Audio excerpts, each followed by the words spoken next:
Shalom à tous.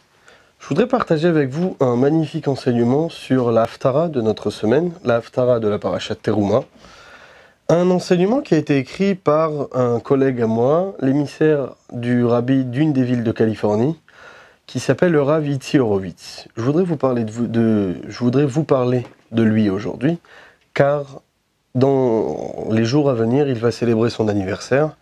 Et c'est un anniversaire particulier puisque le Rav Horowitz a fondé avec son épouse il y a près de 20 ans une magnifique communauté en Californie.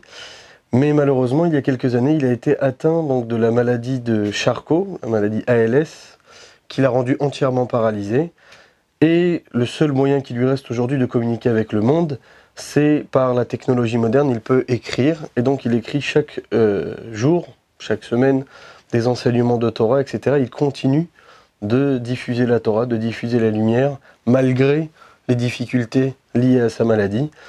Et dans les jours à venir, il célébrera son anniversaire, il va faire donc ses 48 ans. Et pour l'occasion, il a demandé que la seule chose qu'il souhaite, c'est que chaque juif rajoute une mitzvah, rajoute une bonne action en l'honneur de son anniversaire. C'est pour ça que, comme vous pouvez le voir, la campagne Tefillin pour Yitzi a été créée, où chaque juif peut, avec le hashtag Tefillin for Yitzi, comme vous le voyez, peut prendre une photo de lui en train de mettre les tefillin ou en train de rajouter une mitzvah, et que toutes ces mitzvot rapporteront énormément de brachot, énormément de lumière, et Be'ezrat Hashem, avec l'aide de Dieu, lui apporteront une refoua shlema, une guérison complète. La Haftara de notre paracha nous parle des plans, ainsi que de la construction, du début de la construction, du premier Beth Amikdash, le premier temple, par le roi Shlomo, le roi Salomon. Le lien avec la paracha est très simple, c'est que la paracha Teruma nous raconte l'ordre que Moshe a reçu d'Akadosh Baruch Hu, l'ordre que Moïse a reçu de Dieu, de construire ce qui s'appelait d'abord le Mishkan, le tabernacle, qui est donc la résidence de Dieu sur terre, mais une résidence qui était temporaire, et quelques années plus tard, après que les Juifs sont entrés en Israël, à l'époque du roi Shlomo, comme c'est raconté dans notre Haftara, le roi Shlomo a construit le premier Beth Amikdash, le premier temple. Et donc, la paracha de la semaine nous dit Ve'asu li mikdash ve'shachanti betocham. Vous allez me faire une Beth Amikdash et je résiderai parmi vous. C'est pas écrit je résiderai à l'intérieur, mais parmi vous. Pour nous dire que par le Beth Amikdash, Dieu va résider parmi chacun d'entre nous, chez chacun d'entre nous. Et on voit le même terme est rapporté dans notre Haftara, où c'est écrit Ve'shachanti betor bnei Israël, je résiderai parmi le peuple juif, Ve'lo e'ezov et ami Israël, je n'abandonnerai pas mon peuple Israël. Et donc l'idée de la paracha, le thème de la paracha et de la Haftara est très simple, c'est que Akadosh Baruch Hu, Dieu veut résider parmi le peuple juif, pas seulement spirituellement, mais même matériellement, d'avoir une résidence pour pouvoir résider avec le peuple juif. Donc Dieu veut qu'on lui construise une résidence matérielle où il peut être proche de nous. Et la question qui se pose est très simple, comment peut-on faire ça aujourd'hui? À l'époque, ils avaient le tabernacle, ils avaient par la suite le premier Beth Amikdash, construit par Shlomo, comme on le raconte dans notre Haftara. Il y a eu ensuite le deuxième Beth Amikdash, mais depuis la destruction du deuxième Beth Amikdash, et ce depuis les nombreuses années que l'exil dure, comment est-ce qu'on peut faire pour que Akadosh Baruch Hu, pour que Dieu puisse résider parmi nous, puisse résider à côté de nous? Et donc, je voudrais partager avec vous une magnifique histoire. Il y avait un juif qui s'appelait le Rav Weinberg, qui était un des grands penseurs du judaïsme américain du dernier siècle. Et il a fait des études de psychologie, c'était un rabbin et docteur. Et donc, une fois alors qu'il était à l'université, il est passé par une certaine crise et il se demandait pourquoi, une grande crise existentielle où il se posait beaucoup de questions. Et donc, il a eu une idée. Il connaissait le rabbi, bien évidemment, mais il avait un petit peu honte de poser les questions au rabbi. Donc il a appelé le secrétariat, il a commencé à poser toutes ces questions, à dire voilà, j'ai des doutes, etc. J'ai des doutes sur le judaïsme, j'ai des doutes, qu'est-ce que je dois faire dans la vie, etc. Et là, il entend, ce qui était très inhabituel à l'époque, il entend le rabbi intervenir dans la discussion. Donc le rabbi qui lève le téléphone et qui parle directement, et qui lui dit, demandez-le, lui, de où il vient. Alors il dit, je suis un juif du Maryland. Et donc le rabbi répond, dites-lui qu'il y a un juif au Maryland qui s'appelle Weinberg et qui peut lui répondre à ces questions. Et là, lui, évidemment, il est perturbé d'entendre ça, il dit, mais moi aussi je m'appelle Weinberg. Et là, le rabbi dit quelque chose. Le rabbi lui dit, parfois, il faut savoir se parler à soi-même. Et donc, évidemment, ça l'a fait énormément réfléchir, et par la suite, c'est ce qui lui a permis de devenir un des grands rabbinim des États-Unis du siècle précédent. Mais quand il a dit, c'est quelque chose de très fort.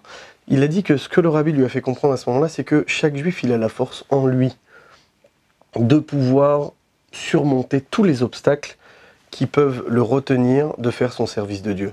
Il faut juste savoir trouver la force. Et c'est exactement cet enseignement-là qu'on peut prendre de notre Haftara. La Haftara, elle commence avec un pasouk. Elle nous dit « Ve'Hashem natan chochma li Shlomo ». Dieu a donné de la sagesse à Shlomo. Vous savez que Shlomo n'a jamais fait de guerre. Shlomo n'a pas eu besoin de guerre et il régnait sur un énorme territoire parce qu'il avait une sagesse hors du commun, une sagesse extraordinaire qui lui a permis de pouvoir réellement impressionner tout le monde, ses adversaires comme ses alliés, ce qui a fait donc que Shlomo était respecté mondialement. Dans la fin de la Haftara, on fait aussi une référence au roi David. Le roi David était un grand guerrier, un très grand roi, qui a fait de très grandes guerres, et qui était très respecté en tant que tel. Et c'est pour ça d'ailleurs que le Mashiach, on dit que le Mashiach descend de David et Shlomo, car il héritera de ces deux notions une sagesse extraordinaire et une royauté, une force de guerrier extraordinaire. Et donc, si on regarde, le roi Shlomo, donc, qui régnait sur le monde entier, a reçu l'ordre de construire le Beth Amikdash. C'est un ordre que chaque juif a de construire le Beth Amikdash, de construire. De nos jours, c'est une mitzvah, un commandement, mais c'est aussi une obligation de construire un Beth Amikdash, de construire un Mishkan, une résidence pour Dieu, ici-bas. Mais comment est-ce qu'on peut le faire? Et là, on voit quelque chose d'intéressant. On nous raconte que, dans la Haftara, on nous raconte les moyens techniques qui ont été employés pour la construction du Beth Amikdash. Et là, on nous dit que le roi Shlomo a organisé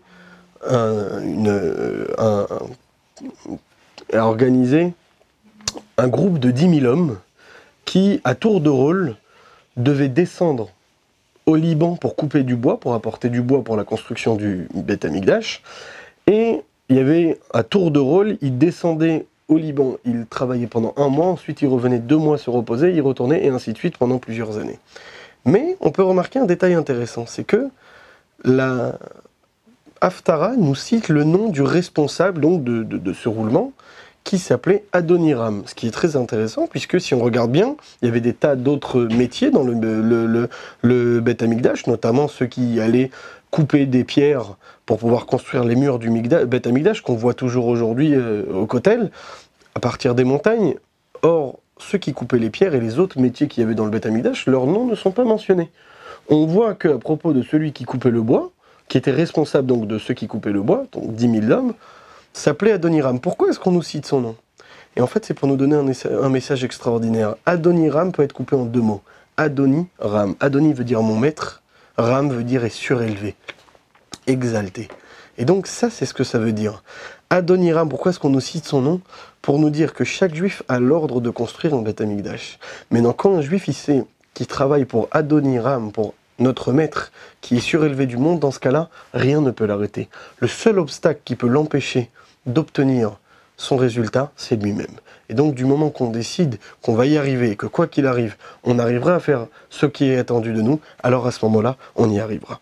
Et donc, on regarde d'autres détails qui sont mentionnés dans la Haftara, qui sont très intéressants. On raconte par exemple que Shlomo a construit dans le Beth Amikdash des fenêtres qui étaient étroites à l'intérieur et larges à l'extérieur. Ce qui est intéressant, puisqu'à l'époque, quand on construisait une maison pour y habiter, on faisait le contraire, des fenêtres qui étaient étroites à l'extérieur, mais larges à l'intérieur, pour pouvoir apporter le maximum de lumière du jour. Mais en réalité, le Beth Amikdash n'avait pas pour but d'amener la lumière de l'extérieur, mais bien au contraire d'éclairer le monde, d'éclairer tout son entourage. C'est pour ça que les fenêtres étaient étroites à l'intérieur, mais larges à l'extérieur, pour pouvoir diffuser le maximum de lumière, le maximum de Kedusha dans le monde. Et ça, c'est un enseignement pour nous, que nous, notre rôle, chacun doit rendre sa maison, chacun doit rendre son corps, chacun doit se rendre lui-même un Mikdash, une résidence pour Hachem. Et donc, quand on devient une résidence pour Hachem, dans ce cas-là, on va éclairer le monde, on va éclairer notre entourage, on va éclairer notre famille, jusqu'à éclairer le monde entier.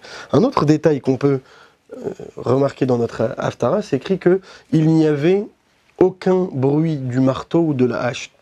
Car comme vous le savez, au Mishkan, comme au premier Beth Amikdash, comme au deuxième Beth Amikdash, il était interdit d'utiliser n'importe quel matériel en fer. Le fer était interdit. Pourquoi? Le fer fait référence à une arme de destruction, à la mort, et le Beth Amikdash qui est là pour apporter la paix dans le monde, qui est là pour apporter la présence de Dieu, ne peut pas être construit par une arme de destruction. On voit en revanche quelque chose d'intéressant, c'est que pour la construction du troisième Beth Amikdash, l'acier sera présent et il y aura du fer. Et en réalité, la réponse est très simple, c'est que quand Mashiach viendra, il n'aura plus de mal dans le monde, et donc le fer, l'acier, ne sera plus synonyme de destruction, mais pourra être synonyme de construction. Vu que le mal aura disparu du monde, alors le fer retrouvera sa place comme constructeur.